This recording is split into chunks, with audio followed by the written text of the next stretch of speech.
Good morning students, welcome back to our online class. आज हम लोग हिंदी व्याकरण बुक में चैप्टर 6 पढ़ने जा रहे हैं। ठीक है, ये हमारी व्याकरण बुक का चैप्टर 6 है कारक। ओके, क्लास 4 की व्याकरण की बुक का चैप्टर 6 कारक यानी केस। ठीक है, तो इसमें कह रहा है नीचे दिए गए चित्रों का अध्ययन करिए व निम्नलिखित वाक्यों को पढ़िए। तो ये जो बेटा पिक्चर दिया गया है इसको हमें रीड करना है और इसका पढ़ना है और अध्ययन करना है। शेर ने खरगोश को मारा, यह पुस्तक नीना के लिए है। फिर उसके बाद शाखा से फूल टूटा, माँ ने गाय को रोटी दी। ठीक है, तो ऊपर दिए गए वाक्यों में ने, के लिए, से, ने को शब्द का प्रयोग किया गया है। ये शब्द परस्पर शेर व खरगोश, पुस्तक व नीना, शाखा व फूल, माँ व गाय तथा रोटी के संबंध को दर्शाते हैं। तो ऐसे संबंध दर्शाने वाले शब्द परसर्ग या कारक कहलाते हैं। ठीक है, कारक या परसर्ग दोनों में से कोई एक। तो संज्ञा या सर्वनाम के जिस रूप से उसका संबंध वाक्य में आए अन्य शब्दों से जाना जाए उसे कारक कहते हैं। ठीक है, तो इस संबंध को बताने वाले चिन्ह विभक्ति चिन्ह कहलाते हैं। जो उस संबंध को बताता है बेटा उसके अंदर रिलेशन को, तो उसको विभक्ति चिन्ह कहा जाता है। ठीक, उसके बाद आपने जाना कारक वाक्यों में अन्य शब्दों के साथ संज्ञा व सर्वनाम शब्दों का संबंध प्रकट करते हैं। कारक के चिन्हों को विभक्तियाँ कहते हैं। कारक वाक्य के अर्थ को स्पष्ट करते हैं। ठीक है, उसके बाद हम लोग नेक्स्ट पेज पर बढ़ते हैं। कारक के कितने भेद होते हैं बेटा? 6 भेद होते हैं। 6 नहीं 8, 1 2 3 4 5 6 7 8 8 भेद होते हैं कारक के। कौन कौन से? कर्ता कारक, कर्म कारक, करण कारक, संप्रदान कारक, अपादान कारक, संबंध कारक, अधिकरण कारक, संबोधन कारक। ठीक है, तो उसके बाद दिया है कारक और विभक्ति चिन्ह। एक साइड कारक दिया है बेटा, एक साइड उसके विभक्ति चिन्ह दिया। तो आइए पढ़ते हैं। कर्ता ने कर्म को, कर्ता का विभक्ति चिन्ह क्या होता है? ने, और कर्म का विभक्ति चिन्ह को। ऐसे ही करण का विभक्ति चिन्ह से, के द्वारा, ये दोनों है। फिर संप्रदान का विभक्ति चिन्ह है के लिए, अपादान का विभक्ति चिन्ह से अलग, संबंध का विभक्ति चिन्ह का, के, की, और अधिकरण का में, पर, संबोधन का हे, अरे। तो ये सब बेटा एक साइड कारक है और उसके विभक्ति चिन्ह है यानी उसके सिंबल। तो जैसे कर्ता कारक में कर्ता ने, कर्ता कारक में हमने क्या पढ़ा? चिन्ह ने। तो उसमें ने शब्द मोस्टली आता है। सविता ने कपड़े धोए, रीना सब्जी काट रही है। ठीक है, तो कर्ता का अर्थ है काम करने वाला। मतलब बेटा हम लोग जो भी काम करते हैं उसका जो करने वाला होता है उसी को कर्ता कहते हैं। ठीक है, तो उपयुक्त चित्रों में सविता व रीना काम कर रही हैं, तो ये दोनों क्या हुई? कर्ता। तो शब्द के जिस रूप से काम करने का पता चले उसे कर्ता कारक कहते हैं। ठीक है, उसके बाद आया कर्म कारक हमारा। पिताजी ने रवि को पैसे दिए, राधा पुस्तक पढ़ती है। तो यहाँ पैसे देने व पढ़ने की क्रिया का असर रवि व पुस्तक पर हो रहा है। ठीक है, पिताजी ने किसे पैसे दिए? रवि को दिए। तो रवि ऑब्जेक्ट हो गया यानी कर्म हो गया।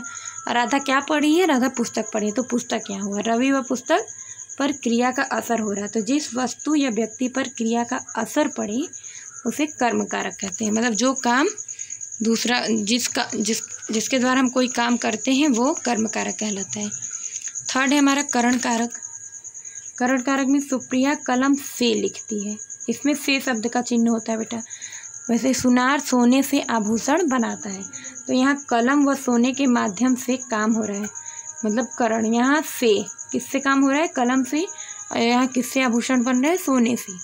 तो से जो बेटा इसका चिन्ह है, से ही मेन है। तो कर्ता जिस साधन से काम करे उसे करण कारक कहते हैं। ठीक है, उसके बाद है संप्रदान कारक। संप्रदान कारक का चिन्ह होता है बेटा के लिए।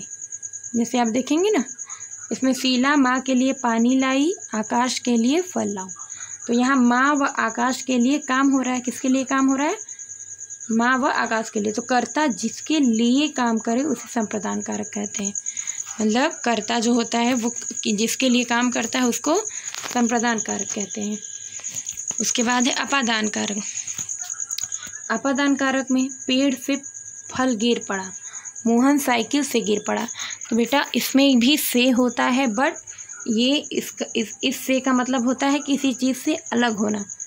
ठीक है। जैसे मोहन साइकिल से गिर पड़ा तो साइकिल से अलग हुआ तभी ना गिरा, तो मतलब यहाँ अलग होने के, पेड़ से पत्तियाँ अलग हुई या फल अलग हुए, ठीक है। तो यहाँ अलग होने से ही इसका अर्थ होता है अपादान कारक।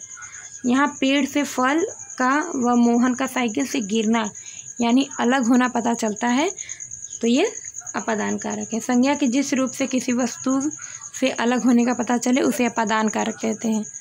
फिर आगे है संबंध कारक। आइए हम लोग संबंध कारक को पढ़ते हैं। सुनील के मामा जी आए हैं, यह कुशल की पुस्तक है। इसमें बेटा का, के, की तीनों होता है। तो यहाँ सुनील का मामा जी से वह कुशल का पुस्तक से संबंध पता चल रहा है, मतलब यह कुशल की पुस्तक है। पुस्तक का इसके बीच रिलेशन है, संबंध है, मतलब ये इसकी है और ये इसके मामा जी है, तो इन दोनों में संबंध है। तो बेटा जहाँ संबंध का पता चले वहाँ संबंध कारक होता है। संज्ञा अथवा सर्वनाम के जिस रूप से वाक्य में आए व्यक्ति या वस्तु से उसका संबंध पता चले उसे संबंध कारक कहते हैं। उसके बाद है अधिकरण कारक। पिताजी कमरे में बैठे हैं, इसमें में और पर होता है बेटा, ठीक है। इसका चिन्ह कौवा पेड़ पर बैठा है, इसमें में और पर दोनों शब्द आते हैं। कमरे में व पेड़ पर से क्रिया होने का स्थान पता चल रहा है, मतलब वो स्थान बेटा कि कमरे में बैठे, कहाँ बैठे, कमरे में, और कहाँ कौवा बैठा है, पेड़ पर, तो ये स्थान होने का पता चलता है। तो संज्ञा अथवा सर्वनाम के जिस रूप से क्रिया होने के स्थान का पता चले उसे अधिकरण कारक कहते हैं, ठीक है। उसके बाद है संबोधन कारक। हे ईश्वर मेरी मदद करो। संबोधन बेटा इसमें हे, अरे, किसी को बुलाना या पुकारने के लिए अरे का हम लोग यूज़ करते हैं या हे भगवान कहते हैं। तो ये क्या होता है, उसका संबोधित करना, मतलब उन्हें संबोधन दिया जाता है कि किससे पुकारा जाता है। जैसे हे ईश्वर मेरी मदद करो, अरे रूपा तुम कब आई, तो ये सब हम किसी को संबोधित करते हुए बुला रहे हैं, ठीक है। तो यहाँ ईश्वर व रूपा को हे व अरि संबोधन से पुकारा जा रहा है। तो संज्ञा के जिस रूप से किसी को पुकारा जाए उसे संबोधन कारक कहते हैं। तो बेटा हमने सभी कारकों को पढ़ा। अब आइए हम लोग पाठ का सार पढ़ते हैं। संज्ञा शब्दों के साथ क्रिया का संबंध बताने वाले शब्द कारक विभक्ति कहलाते हैं। सर्वनाम के साथ परसर्ग मिलाकर लिखा जाता है। कारकी चिन्ह को ही परसर्ग या विभक्ति चिन्ह कहते हैं। इनकी संख्या 8 है। कारक कितने होते हैं? 8। कारक के 8 भेद है, जिसमें कर्ता क्रिया को करने वाला होता है, कर्म कार्य को दर्शाता है, करण साधन के लिए, संप्रदान किसी को कुछ देने के लिए, अपादान अलग होने के भाव को, संबंध दूसरे के साथ संबंध को, अधिकरण क्रिया के आधार को, और संबोधन संबोधित शब्द को दर्शाता है। बेटा एक ही लाइन देख रहे हैं आप लोग, यहाँ से यहाँ तक में कितना पूरे कारक को इसने एक्सप्लेन कर दिया। अब है अभ्यास हमारा, ठीक है। दिए गए परसर्ग को उचित कारक के आगे लिखिए। तो बेटा इसमें से हमें कारक के आगे उसका चिन्ह लिखा। करण का से होता है, संप्रदान का के लिए, कर्म का को, अपादान का से, कर्ता का ने, अधिकरण का में पर। ओके स्टूडेंट, नेक्स्ट पेज पे हम लोग बढ़ते हैं। इसमें दिया कारक किसे कहते हैं या कितने प्रकार का होता है। तो बेटा कारक का डिफिनीशन आपका यहाँ पे है,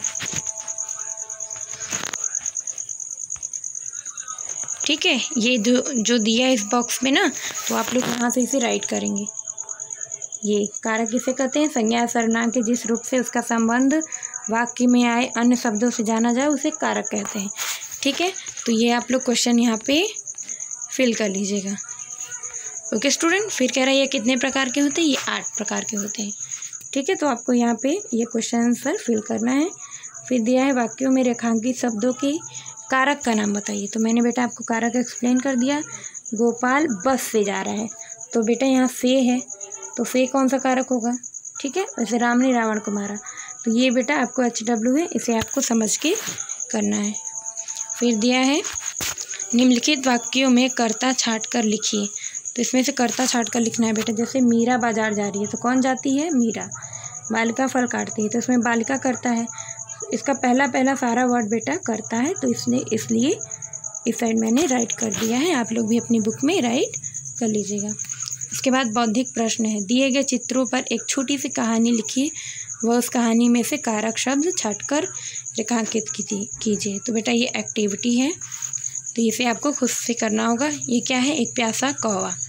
ठीक है, प्यासा कौवा जो पानी की तलाश में दर दर भटक रहा था, फिर उसे एक घड़े में थोड़ा सा पानी देखा, उसने फिर उसमें कुछ कंकड़ डाले, कंकड़ भरता गया, तब जाके पानी ऊपर आया, तब कौवे ने पानी पीकर अपनी प्यास बुझाई। ठीक है, तो इसमें से आप कहानी, ये स्टोरी राइटिंग है, ये खुद से करके उसमें कारक चिन्ह छाटेंगे जैसे मैंने बताया है।